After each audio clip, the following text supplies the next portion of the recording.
Development हुआ human being का, और इंडिया में क्या क्या चीजें दिखाई देती हैं उसके बारे में हम लोग जानेंगे। तो इस न्यूलिथिक एज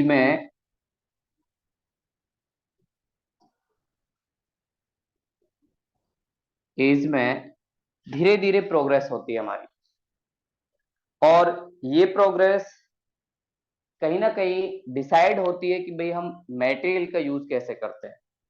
धीरे धीरे इंसान कुछ मटेरियल का यूज करना स्टार्ट करेगा इस टाइम पीरियड में, और ये मटेरियल अलग अलग टाइप के होंगे, जिसमें हम कहेंगे पहले वाले को बिफोर मेटेलिक पीरियड, जिसमें इंसान थोड़ा स्टोन का यूज करेगा, पत्थर से वेपन बनाएगा, पत्थर से ही कुल्हाड़ी बनाने की कोशिश करेगा, या ऐसी कोई भी चीज जिससे शार्प करके वो अपनी एग्रीकल्चर के लिए या अदर चीज के लिए या हंटिंग के लिए यूज कर सकता है। और दूसरा वाला पीरियड जो हमारा आएगा आफ्टर मेटेलिक, जब हम मेटल यूज करने लग जाएंगे तो उसके बाद क्या क्या चीजें होंगी। ये दो पीरियड के फेज हमें दिखाई देते हैं इंडिया में, एक मेटेलिक वाला और दूसरा आफ्टर मेटेलिक वाला। तो ये सारी चीजें हमारे देश में एक तरीके से डेवलप होती हैं। तो इसमें धीरे धीरे इंडिया का जो साउथ इंडिया वाला पार्ट है, और साथ में महाराष्ट्र गुजरात वाला जो जोन है, यहीं पर हमें एक सोसाइटी बहुत सारी छोटे छोटे कबीले टाइप में एक तरीके से दिखाई देती है, जो छोटे छोटे से ग्रुप में एक तरीके से लोग रहते हैं, और इसमें ब्रॉन्ज का ये लोग यूज करते हैं। ब्रॉन्ज आप लोगों ने सुना होगा कि ब्रॉन्ज एक मेटल होता है, और इसमें क्या क्या होता है, कॉपर प्लस टीन, इन दोनों का एक मिक्स करके जो हम यूज करते हैं उसी को कहते हैं ब्रॉन्ज। और ये लोग धीरे धीरे एग्रीकल्चर करना स्टार्ट करेंगे, और इंडिया में इसका एविडेंस कि भाई एग्रीकल्चर कैसे स्टार्ट हुई, इसका एविडेंस हमें आज के पाकिस्तान का एक एरिया है मेहरगढ़, मेहरगढ़। तो मेहरगढ़ में पहली बार पता चला कि भाई इन लोगों को एग्रीकल्चर आती थी, और एग्रीकल्चर के जो एविडेंस है, मेहरगढ़ किस में पड़ता है अभी, बलूचिस्तान, बलूचिस्तान जो आज के पाकिस्तान के स्टेट में दिखाई देता है। तो यहीं से मेहरगढ़ से पहली बार इंडिया के एविडेंस मिले। और इस न्यूलिथिक एज के पीरियड को हम लोग कई पार्ट में भी एक तरीके से देख सकते हैं। जैसे सबसे पहला जो पार्ट होगा वो दिखेगा पैलियोलिथिक एज, पैलियोलिथिक एज। इस एज में क्या होगा, हम लोग धीरे धीरे कॉपर और स्टोन इसका यूज करेंगे। कॉपर स्टोन का दोनों का एक तरीके से यूज करना स्टार्ट करेंगे, और साथ में हमारा एग्रीकल्चर डेवलप होगा, धीरे धीरे उसको हम और अच्छा करते जाएंगे। और यहाँ पर ये लोग अभी इनके पास ना स्क्रिप्ट है जिससे हम लोग समझ सके कि ये लोग क्या करते थे, कैसे करते थे। ऐसा कोई लिखने का कोई एविडेंस अभी हमें नहीं मिला है कि इनके पास कोई स्क्रिप्ट हो कि कैसे ये लोग लिखते थे। ऐसा कोई भी एविडेंस हमें दिखता ही नहीं अभी। अभी इनके पास स्क्रिप्ट का कोई नहीं है जरिया, और हमें भी नहीं पता कि कैसे ये लोग स्क्रिप्ट लिखते थे, कैसे इनकी चीजें चलती थी। वो भी सारी चीजें हमें कहीं ना कहीं अभी दिखाई नहीं देती। लेकिन ये था कि हाँ, अभी इनके पास ना स्क्रिप्ट है, ना कोई लैंग्वेज है, बस ये लोग कुछ पिक्चर बनाते हैं। जैसे मान लीजिए इन लोगों ने साथ में शिकार किया किसी एनिमल का, तो ये लोग ऐसे एक तरीके से अपने आप को दिखा देते हैं कि भाई हम लोग एनिमल का शिकार किए, ऐसे थोड़ा सा स्टिक टाइप का चेहरा सा बना देते हैं। से ट्राइबल लोग करते हैं। ये सारी चीजें इनके इसमें, और ये लोग दिखा रहे हैं कि भाई हम लोगों के पास एक एनिमल है और उसको हम लोग हंट करना चाहते हैं। ये हमें कहाँ दिखता है? इंडिया में भीमबेटका केव, एमपी के आसपास भीमबेटका जो केव है, वहां पर आपको ऐसी पिक्चर दिख जाएंगी, भीमबेटका केव। और ये लोग अभी केव में ही रहते हैं, आसपास की जो चट्टाने हैं उनके आसपास थोड़ी सी गुफाएं हैं, उसी में इनको रहना अच्छा लगता है, क्योंकि अभी इनके पास हाउस नहीं है। और दूसरी बात पता चलती है, क्योंकि ये एग्रीकल्चर को अपनाते हैं, इसका मतलब ये लोग कहाँ रहते होंगे? रूरल एरिया में। तो इनकी सोसाइटी क्या है? अभी रूरल वाली है, गांव वाले एरिया वाली सारी सोसाइटी है, क्योंकि इनका जो मेन चीज है वो क्या है? प्राइमरी एरिया जो इनका दिखता है वो एक तरीके से एग्रीकल्चर को प्रोफेशन की तरह अपनाना, और साथ में एनिमल फार्मिंग करना, एनिमल को हंट करना, ये सारी चीजें इनका मेन पेशा है अभी। और इनके बारे में और चीजें पता चलती हैं, ऐसी कुछ पिक्चरें हमें मिली हैं जिनसे हमें पता चलता है कि ये मदर गॉडेस की वर्शिप करते थे। देखो, इंसान के साथ सबसे बड़ी प्रॉब्लम क्या होती थी? नेचर से बड़ा डर लगता था। अचानक बिजली कड़कना तो इंसान घबरा जाता था कि भाई ऐसा क्या हो गया कि बिजली अचानक कड़कने लग गई। तो इंसान को इस चीज से बड़ा डर लगता था, और इस डर की वजह से ही वो किसी ना किसी को पूजा के लिए करता था, और वो मदर गॉडेस। इसका मतलब इनकी जो सोसाइटी थी वो मैट्रियार्की वाली थी, ना कि पैट्रियार्की। पैट्रियार्की और मैट्रियार्की में डिफरेंस क्या होता है? पैट्रियार्की मतलब मेल डोमिनेटेड सोसाइटी, जैसे आज की हमारी सोसाइटी है उसमें पैट्रियार्की दिखती है। जैसे जो भी लैंड मिलती है, या जो हमारे पूर्वजों से, एंसेस्टर से जो भी हमें रिसोर्स मिले, ज्यादातर है वो सन को दिए जाते हैं, ना कि वुमेन को। उससे शो होता है कि भाई कैसा सिस्टम है, पैट्रियार्की या मैट्रियार्की। तो नॉर्थ इंडिया में आपको ज्यादातर है पैट्रियार्की सिस्टम दिखेगा। वही नॉर्थ ईस्ट इंडिया जहाँ पे बिल्कुल अपोजिट होता है, वहां पर लैंड और साथ में बहुत सारे राइट जो रिसोर्स का होता है वो फीमेल को मिलता है। इसलिए नॉर्थ ईस्ट इंडिया में हम कहते हैं मैट्रियार्की सिस्टम है। मणिपुर वाले एरिया में आपने सुना होगा, साथ में मैरी कॉम के बारे में सुना होगा। तो यहाँ वाले एरिया में सारा मैट्रियार्की। और इंडिया में पैलेलिथिक एज के टाइम ही बहुत सारी कुछ कल्चर डेवलप हुए, जो कुछ प्लेसों के नाम पे फेमस हैं, और उन कल्चर को हमें देखना है। जैसे सबसे पहले हमें दिखता है बनास वाला कल्चर, जो राजस्थान में है। हम कहते हैं जिसे बनास, या इसको एक और नाम से जाना जाता है आहार कल्चर। ये हमें कहा मिलता है? राजस्थान में।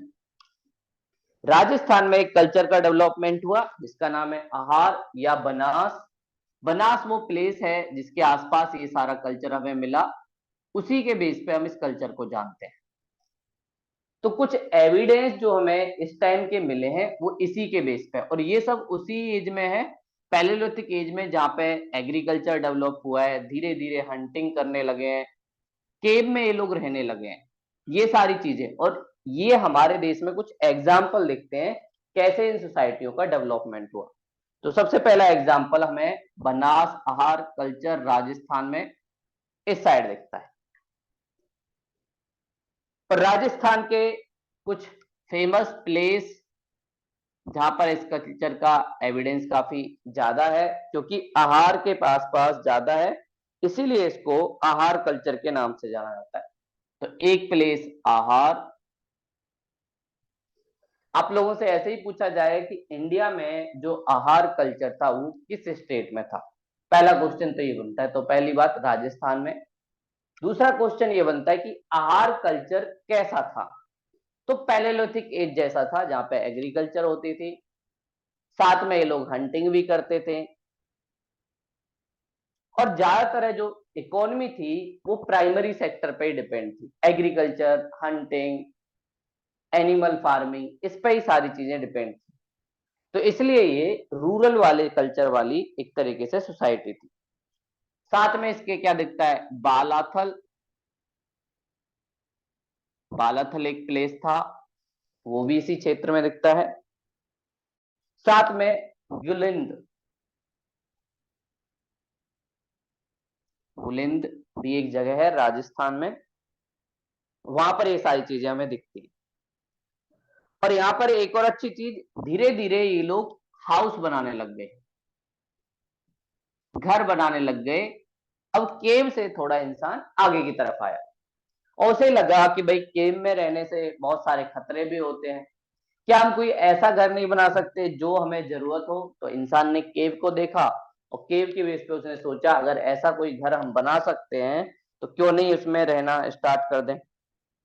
तो यहाँ पर हमें गुलुंद जो ये प्लेस है इसके आसपास ही कुछ हाउस दिखते हैं और ये लोग धीरे धीरे मिट्टी का यूज करके ब्रिक भी बनाना स्टार्ट कर देते हैं, ईंटें जो हैं वो भी बनाना स्टार्ट कर देते हैं और ब्रिक से ये लोग घर बना।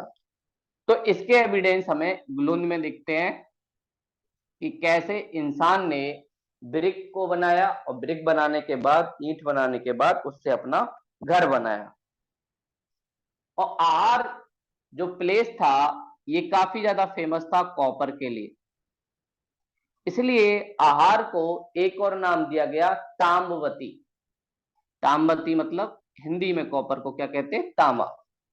तो उसी के बेस पे क्या कहते हैं, ताम्रवती। तो आहार का नाम एक और पड़ जाता है ताम्रवती, क्यों, क्योंकि वहां पे कॉपर काफी ज्यादा मिलता था, इसलिए इसको ये ताम्रवती के नाम से जाना जाता। तो बनास आहार कल्चर जो राजस्थान में दिखता है, जो न्यूलिथिक एज उसका एक पार्ट पैलियोलिथिक एज के रूप में दिखता है। यहाँ पर लोग एग्रीकल्चर करते हैं, एग्रीकल्चर के साथ साथ धीरे धीरे अपना घर बनाने लग गए हैं। साथ में कॉपर का भी यूज करते हैं और कुछ स्टोन का यूज करते हैं। कॉपर का यूज करने की वजह से आहार कल्चर को ताम्रवती कल्चर भी कहा जाता है, क्योंकि ये तांबा का, कॉपर का यूज करते थे। तो ये पहला कल्चर इंडिया में हमें दिखता है इस टाइम पीरियड में।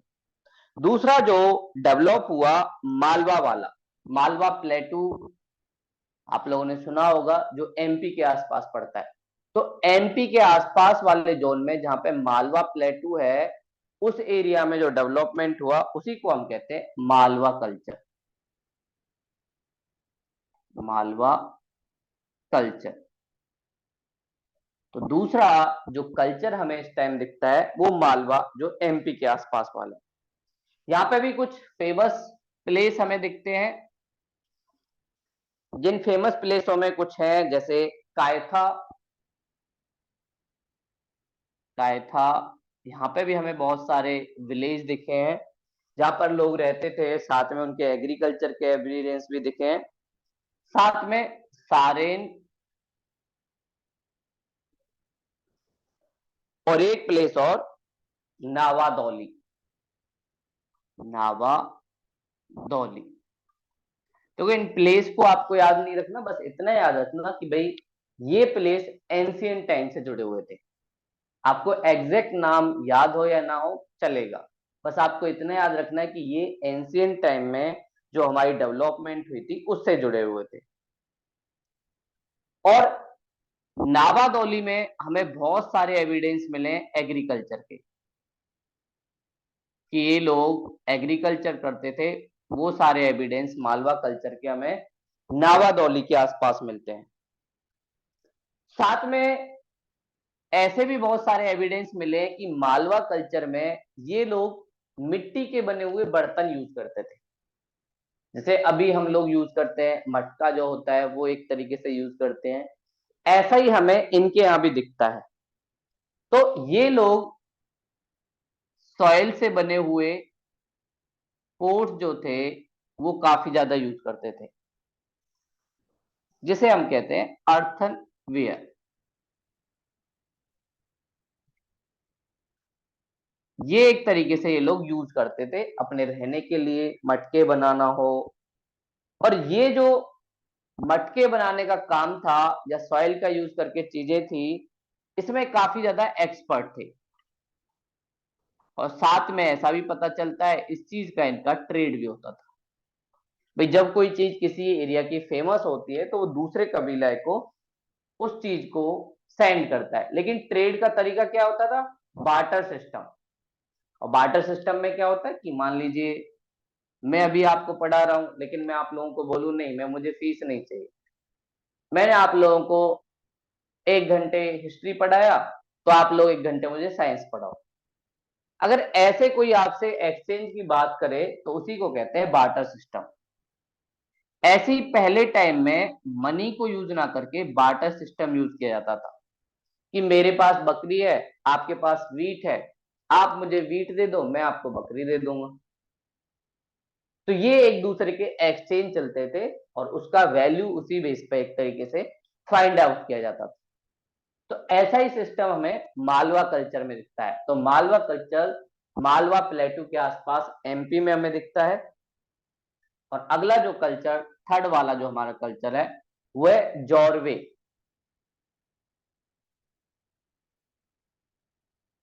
जॉर्वे वाला जो कल्चर ये दिखता है हमें महाराष्ट्र वाले एरिया में।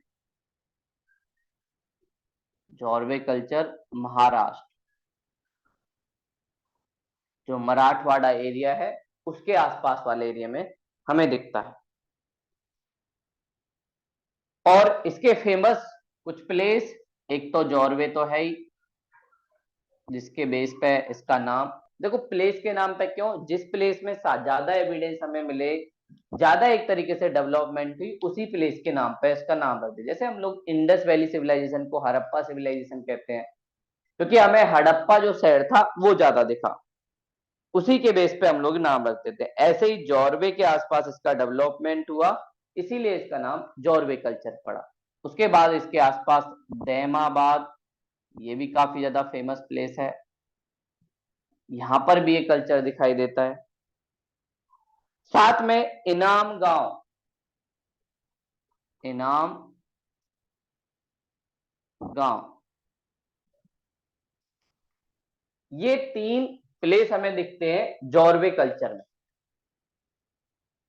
और जॉर्वे कल्चर में जो दैमाबाद वाला एरिया है, वहां पे हमें बहुत सारे एनिमल के एविडेंस मिले हैं। एनिमल के बारे में, जिनके बारे में जानते थे, उसके बारे में हमें पता चला है। कई जगह उनकी हड्डियां मिली हैं, कई जगह हमें कुछ पिक्चर बनी हुई मिली है कि भाई ये इस एनिमल को जानते थे। जैसे राइनो की पिक्चर हमें दिखाई देती है और साथ में उनकी हड्डियां भी हमें दिखाई देती है। तो इससे पता चलता है कि दैमाबाद के लोग राइनो को जरूर जानते हो। साथ में इनके यहाँ एलिफेंट के भी एविडेंस हमें मिलते हैं। साथ में इनके यहाँ रथ, रथ आपने देखा होगा कि यूज करते थे पहले लोग, कैसे व्हील बना के और फिर उसमें हॉर्स का यूज करके।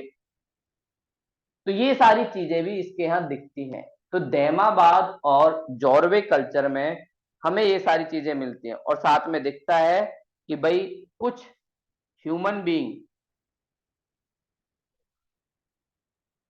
इन एनिमल का यूज कर रहे हैं एज अ ट्रांसपोर्ट।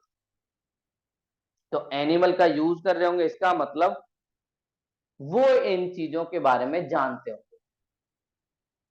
तो ये सारी चीजें हमें इसमें दिखती है। और यहाँ पर भी वही सेम चीज, सब में यही है कि इनके पास अभी स्क्रिप्ट नहीं दिखती, और है भी तो हमें पता नहीं कैसी स्क्रिप्ट थी। तो ये लोग कहीं ना कहीं अपने इशारों के बेस पे, साइन लैंग्वेज के बेस पे एक दूसरे से बातें करते होंगे। ऐसा हम लोगों को अभी तक लगता है कि भाई ऐसा ये लोग करते होंगे। और यहाँ की एक और बात क्या थी, जब किसी की डेथ हो जाती थी, और डेथ भी खासकर अडल्ट की अगर डेथ हो गई, यूथ वाले बच्चे की, तो ये लोग क्या करते थे, उस यूथ के पैर को काट देते थे। उस यूथ को दफनाने से पहले उसके पैरों को काटा जाता था। और पैर क्यों काटा जाता था? क्योंकि आप लोगों ने याद है, सुना होगा कि जो भूत बनता है उसके पैर उल्टे हो जाते हैं।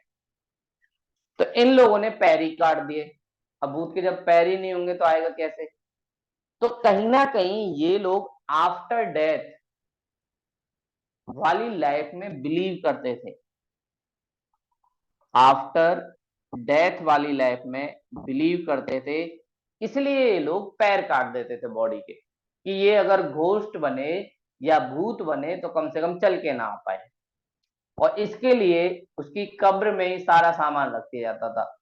ये लो भाई, तुम्हारी ज्यादा फेमस चीजें, ब्रश ले लो, साथ में कॉलगेट भी ले लो, कुछ खाने का सामान है वो भी ले लो। तो इसका मतलब ये लोग बाहरी दुनिया में एक तरीके से बिलीव करते थे कि आफ्टर डेथ भी लाइफ होती है, और ये इनके थोड़े अंधविश्वास को दिखाता है कि ये लोग थोड़े से अंधविश्वासी भी थे।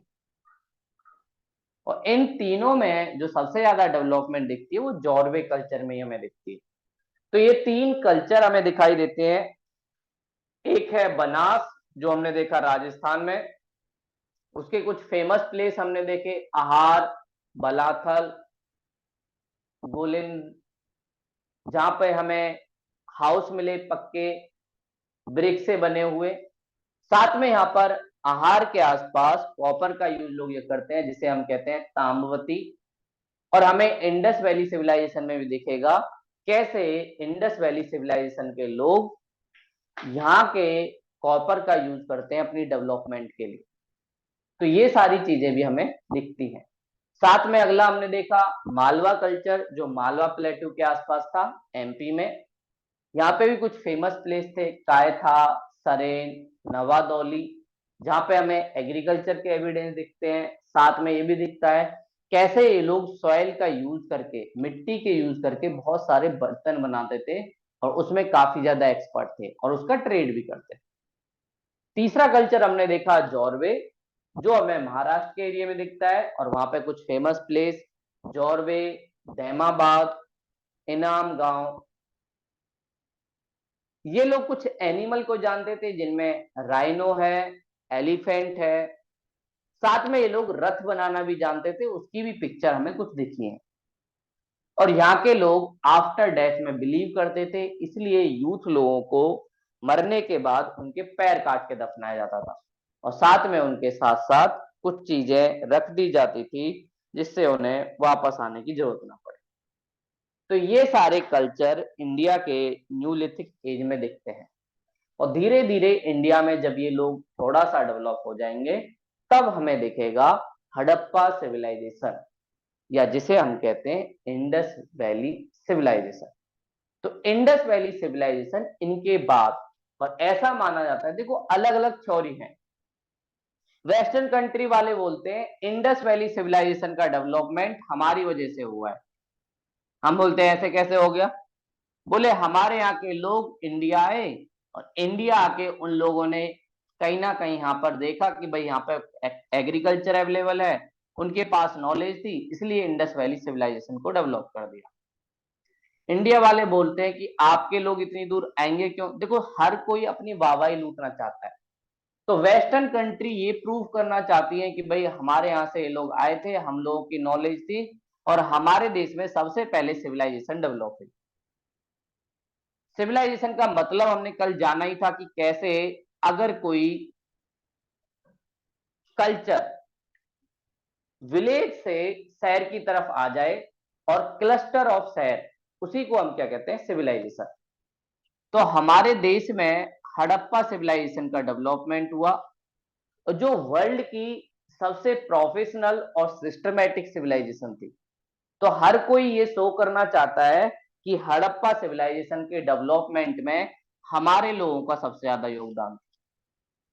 ये सारी चीजें सब शो करना चाहते हैं, और इसलिए बहुत सारी थ्योरी चलती है, लेकिन हम जो हमारी सबसे ज्यादा फेमस थ्योरी है उसी को हम लोग मानेंगे कि भाई हड़प्पा सिविलाइजेशन का डेवलपमेंट इंडिया के लोगों ने खुद किया है, कहीं बाहर से बोरो नहीं किया है। और इसी को हम क्या कहते हैं? Indus Valley civilisation. हड़प्पा वहां का शहर है, इसी वजह से उसको जानते हैं। तो ब्रिटिश वाले और वेस्टर्न कंट्री वाले कहते हैं कि भाई मेसोपोटामिया, जो अरब वाला एरिया था, टर्की वाला एरिया, मेसोपोटामिया की जो सिविलाइजेशन से, वहां से कुछ लोग इंडस रिवर के आसपास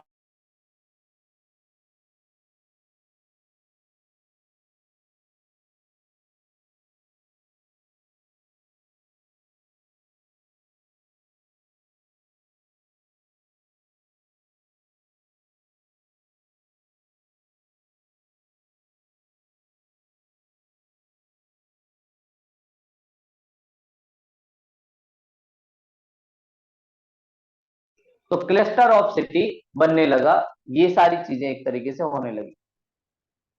तो ये सारे लोग कौन बोलते हैं, मेसोपोटामिया और वेस्टर्न कंट्री वाले लोग ये सारी चीजें बोलते हैं। लेकिन हम लोगों ने इस चीज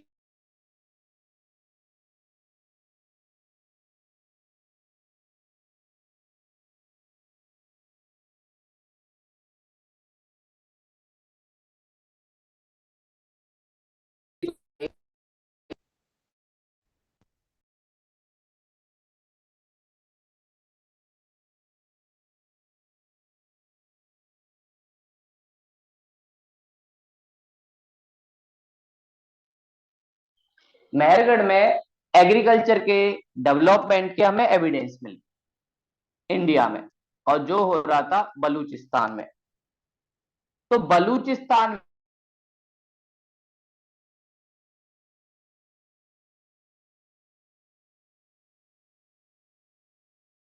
तो यही लोग इंडस रिवर के आसपास आए, और धीरे धीरे फूड सरप्लस होने की वजह से ये लोग ट्रेड करने लगे। बहुत सारे लोग साइंस एंड टेक्नोलॉजी में ध्यान देने लगे, बहुत सारे लोग रोड बनाने पे ध्यान देने लगे जब फूड सरप्लस था। और इस ट्रेड की वजह से ही इंडस वैली सिविलाइजेशन का डेवलपमेंट हुआ है। और इंडस वैली सिविलाइजेशन के डेवलपमेंट में किसी भी भारी सिविलाइजेशन का कोई रोल नहीं। और हम लोगों ने बहुत सारे एविडेंस भी दिए, जैसे हमने बोला देखो भाई, मेसोपोटामिया जिस सिविलाइजेशन की आप लोग बात कर रहे हो, और दूसरी बात हड़प्पा सिविलाइजेशन, इन दोनों में बहुत सारे डिफरेंस थे। अगर ये दोनों एक होते तो सिमिलैरिटी होती। जैसे मेसोपोटामिया में जो रूलिंग क्लास थी, वो रूलिंग क्लास ब्राह्मण थे। लेकिन यहां पर जो रूलिंग क्लास थी वो थे ट्रेडर, बिजनेसमैन लोग जो थे वो यहाँ पे रूल करते थे, ना कि ब्राह्मण। अगर ये सिस्टम और ये सिस्टम एक होता तो दोनों जगह एक सी चीजें यूज होती, तो ऐसा तो कुछ होता नहीं। दूसरा, यहाँ की जो शहर थे या सोसाइटी थी, वो इतनी प्लान मैनर में डेवलप नहीं थी, प्लान नहीं थी।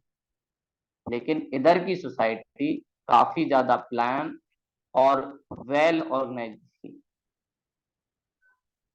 ऑर्गेनाइज अच्छे तरीके से उन्होंने किया था। बहुत सारे हमें एविडेंस दिखते हैं कैसे इन लोगों के हाईवे 90 डिग्री एंगल पे काटते थे। साथ में इधर वाले एरिया में ना सीवेज सिस्टम अच्छा था, सैनिटेशन पर बिल्कुल ध्यान नहीं दिया जाता था, और जबकि यहाँ पर सीवेज सिस्टम अच्छा था। अगर ये लोग आपके वहीं के होते तो इनकी क्वालिटी आपकी जैसी होती ना, लेकिन ये लोग आपके वहां के नहीं है, इनका पैटर्न अलग है। इसलिए इसका डेवलपमेंट, मेहरगढ़ के एग्रीकल्चर का डेवलपमेंट हुआ। वहां से विलेज से लोग धीरे धीरे इंडस वैली के आसपास आए, लोग धीरे धीरे ट्रेड करने लगे, और ट्रेड की वजह से हड़प्पा सिविलाइजेशन का डेवलपमेंट हुआ। और धीरे धीरे इनकी इकोनॉमिक प्रोग्रेस इनको एक ग्रेट सिविलाइजेशन के रूप में डेवलप करती। तो ये सारे हमारे एविडेंस हैं जो हम लोग देते हैं, और हम लोगों ने ये सारी चीजें एक तरीके से बताई कि एग्रीकल्चर सरप्लस की वजह से ये सारी चीजें हुई। फिर बाद में दिखता है कि भाई इसका डेवलपमेंट कहाँ से कहाँ तक, इसका जोन क्या है। तो इसकी जोन की बात की जाए तो नॉर्थ में जम्मू कश्मीर में एक एरिया दिखता था, मांडा। नॉर्थ में ये फैले हुए थे, जम्मू कश्मीर के एक पार्ट मांडा में। साउथ में जहां पे हमने जॉर्वे कल्चर देखा था, वहीं पे दहमाबाद, जो हमें महाराष्ट्र में दिखता है, वहां तक ये फैले हुए थे, ऊपर जम्मू कश्मीर तक। ईस्ट साइड ये हमें दिखते हैं आलमगीरपुर, जो यूपी में दिखाई देता है, आलमगीरपुर, ये हमें ईस्ट साइड दिखाई देता है। और वेस्ट में ये लोग अफगानिस्तान, अफगानिस्तान में एक क्षेत्र था सूरत गौड़ा, इस वाले क्षेत्र में इनका डेवलपमेंट हुआ है। तो ये काफी ज्यादा वेल एडवांस थे, और इनके पास एरिया भी काफी बड़ा था। वेस्ट में अफगानिस्तान से लेकर ईस्ट में उत्तर प्रदेश तक, नॉर्थ में जम्मू कश्मीर, साउथ में महाराष्ट्र तक, इस वाले जोन में हड़प्पा सिविलाइजेशन हमें दिखाई देती है। साथ में इनके यहाँ जो सिटी का डेवलपमेंट है उसका भी एक पैटर्न हमें दिखाई देता है। यहाँ पर दो एरिया होते थे, एक वाला पार्ट था वेस्टर्न पार्ट,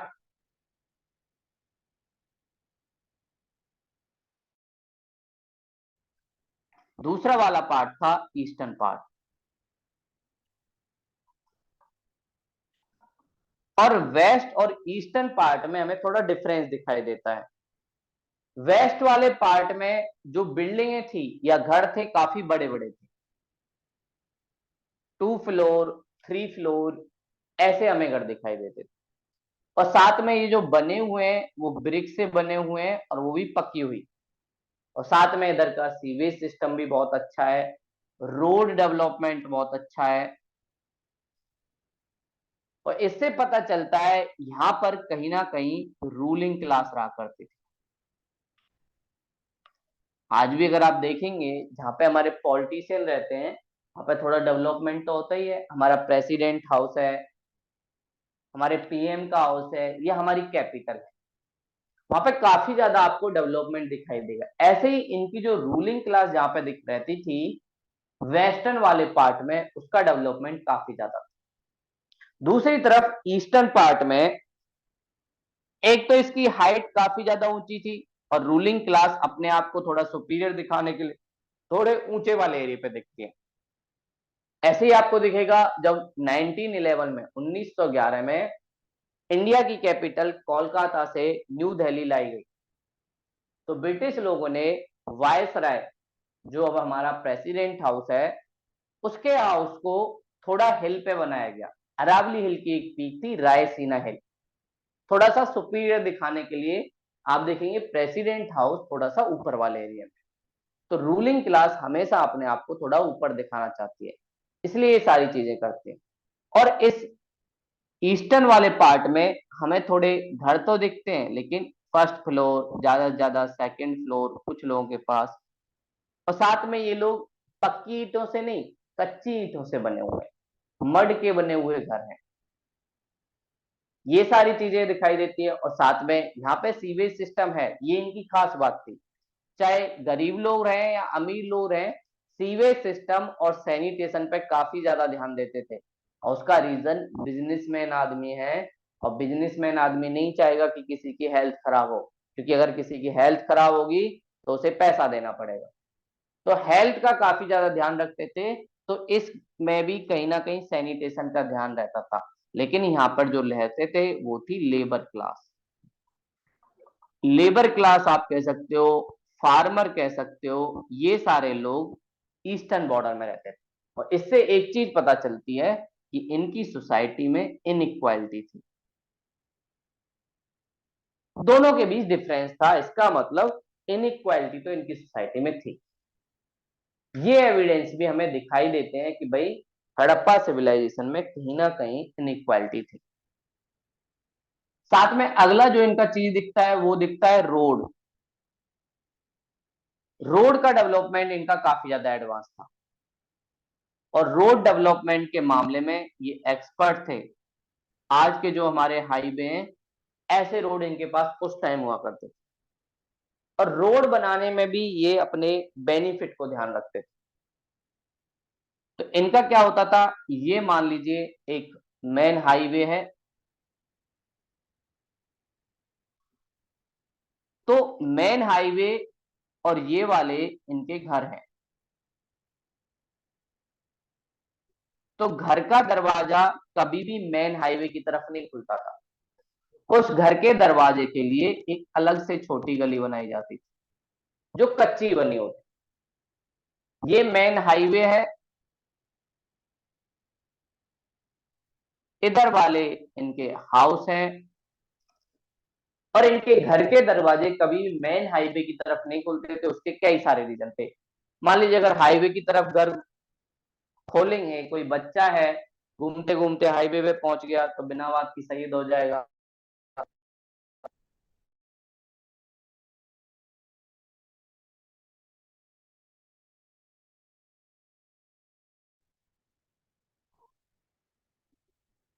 साथ में मेन हाईवे की तरफ अगर खुलेगा तो आपको नॉइज पॉल्यूशन देखने को मिलेगा।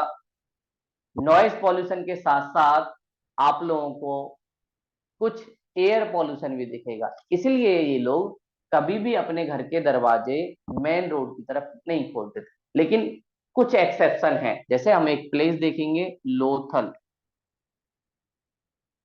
लोथल जो गुजरात में दिखेगा, वहां पे हमें एक्सेप्शन दिखेंगे। लोथल में क्या होगा, वहां पर दरवाजे मेन रोड की तरफ खुलेंगे और उसका रीजन था ट्रेडरों को बड़ी जल्दी रहती थी। लोथल में क्या था, इनका पोर्ट था और वहीं से सारी चीजें इंपोर्ट और एक्सपोर्ट एक तरीके से होती थी। तो इसलिए ये लोग एक तरीके से लोथल वाले एरिया में ऐसी सारी चीजें करते थे जिससे कि जल्द से जल्द ट्रेड हो सके और कम टाइम में ज्यादा एरिया में एक ट्रेड कर सके। तो इस तरीके का एरिया इनका दिखता था। आप लोग जब मैप देखोगे तब आपको दिखेगा कि इंडस वैली सिविलाइजेशन कैसी थी। ये वाला जो येलो येलो एरिया आपको दिख रहा है, ये इंडस वैली सिविलाइजेशन का एरिया दिख रहा होगा आप लोगों को। नहीं दिख रहा है तो आप लोग देख लेना, ये वाला एरिया। और ये वाला जो एरिया है, यहाँ पर हमने देखा था कि भाई मांडा जो जम्मू कश्मीर वाला एरिया है, इधर दहमाबाद महाराष्ट्र में जॉर्वे संस्कृति भी थी। इधर वाला एरिया ये वाला है लोथल, और इधर हड़प्पा मोहनजोदारो। तो इस एरिया में ये सारी चीजें थी। फोटो भी मैं आपको सेंड कर दूंगा। तो इधर इंडस वैली सिविलाइजेशन का डेवलपमेंट हुआ। और इंडस वैली सिविलाइजेशन की हमें एक खास बात पता चली कि भाई ये लोग एग्रीकल्चर सरप्लस जो बलूचिस्तान में हुआ मेहरगढ़ वाले एरिया में, उससे इनका डेवलपमेंट हुआ। मेसोपोटामिया से इनका कोई लेना देना नहीं, फालतू में आप लोगों ने ऐसे ही बोलना है। और ये लोग धीरे धीरे धीरे धीरे करके और एरियो में भी फैलने लगे। तो इनका कुछ और जगहों पे भी हमें एविडेंस दिखता है, जैसे कुछ फेमस प्लेस है इनके। उन फेमस प्लेसों में पंजाब वाला जो एरिया है वहां पे भी हमें कुछ दिखते हैं, साथ में राजस्थान वाला एरिया है वहां पे भी हमें दिखेंगे। और एक और खास बात इनकी सोसाइटी की, वुमेन को काफी ज्यादा पावर थी। अभी वुमेन को सोसाइटी में काफी ज्यादा रेस्पेक्ट थी। उसको अपने पार्टनर को चूज करने का राइट था, साथ में अपना प्रोफेशन अपनाने का भी राइट था। और वुमेन एजुकेशन में भी पार्टिसिपेट करती थी। इवन ये लोग तो बोलते हैं कि कुश्ती करने में भी वुमेन आगे रहती थी, रेसलिंग में। तो वुमेन को काफी ज्यादा फ्रीडम थी और वुमेन की वर्शिप ये लोग करते थे। वुमेन को एज अ गॉडेस माना जाता था और देवी की तरह उसकी वर्शिप की जाती थी। और साथ में ही ये लोग नेचर, क्योंकि अभी भी इंसान इतना ज्यादा डेवलप नहीं हुआ है कि नेचर के बारे में जान पाए। जब बिजली कड़कती है तो डर लगता है, ज्यादा बारिश होती है मानसून के टाइम तो अब भी इन्हें डर लगता है कहीं अब इंद्र देवता ज्यादा वो ना हो जाए। तो इसलिए नेचर की पूजा करते हैं। आपको दिखेंगे प्लांट की पूजा करते दिखाई देंगे। साथ में कुछ ऐसी मूर्तियां हमें दिखाई देंगी जिसमें एक वुमेन को बनाया गया और उस वुमेन के पेट के अंदर से एक प्लांट दिखाया गया। और वो एक शो करता है कि कैसे मदर अर्थ का डेवलपमेंट हुआ है। तो इनके पास ना टेम्पल है, ना मस्जिद है, अभी कुछ भी नहीं है, ना इनके पास कोई मूर्ति है। ये लोग बस नेचर के साथ एक तरीके से अपना रिलीजन को मानते हैं। और बिजनेसमैन आदमी है तो ज्यादा रिलीजन पे इतना फोकस भी नहीं करेंगे, अपना सारा फोकस ट्रेड के आसपास होगा। तो ये सारे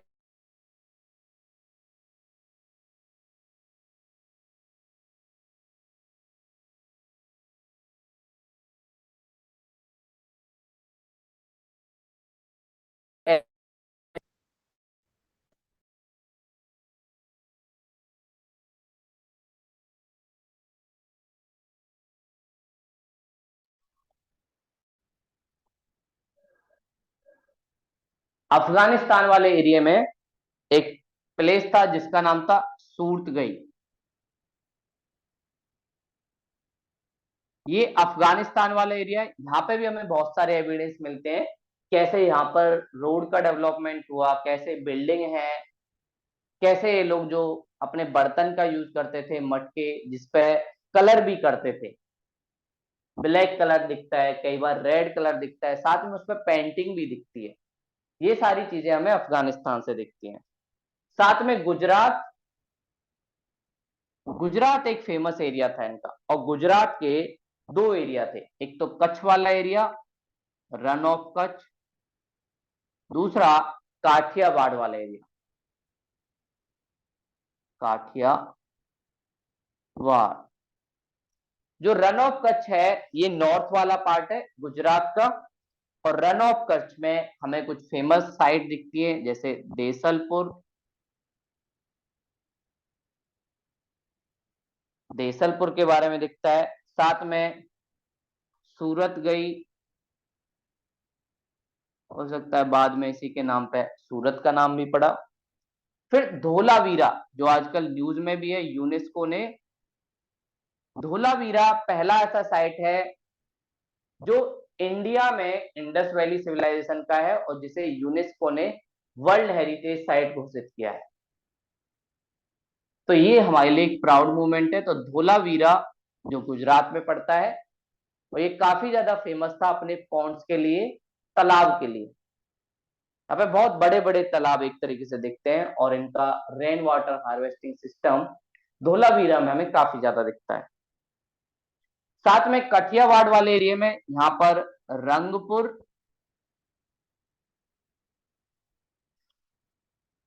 रंगपुर के साथ साथ रोजदी, और साथ में लोथल, जो डॉकयार्ड एक तरीके से था।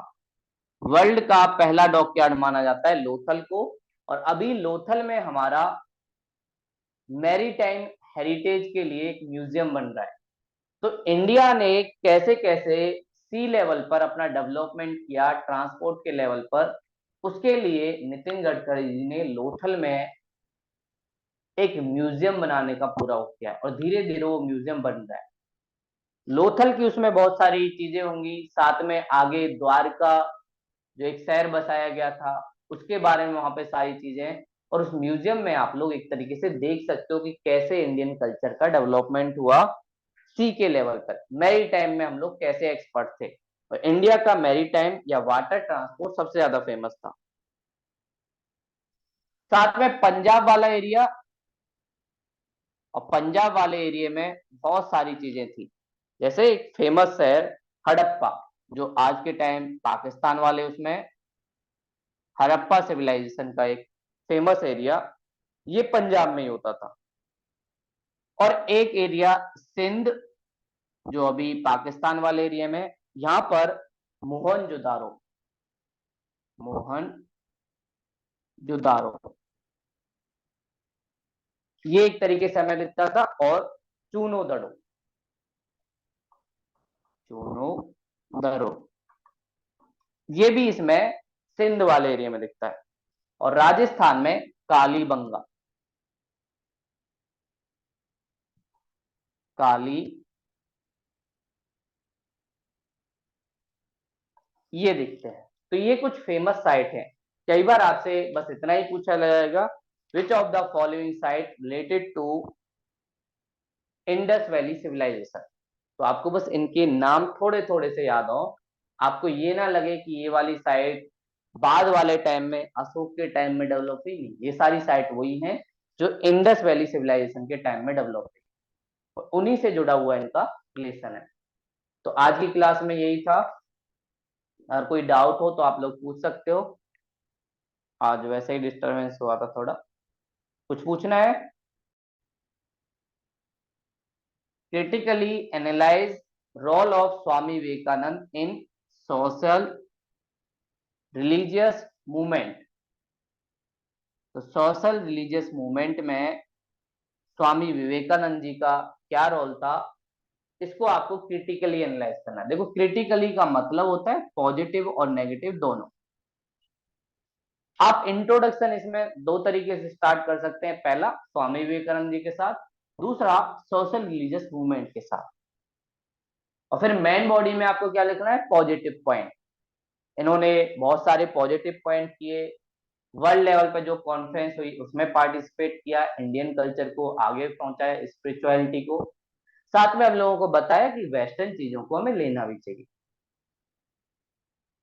इसके अलावा स्वामी विवेकानंद जी ने रामकृष्ण परमहंस अपने गुरुजी के नाम पर ह्यूमन बीइंग की सर्विस करने के लिए सोसाइटी बनाई। उस सोसाइटी का रोल क्या था, कैसे उसने डेवलपमेंट किया, ये आपकी मेन बॉडी का पार्ट होंगे।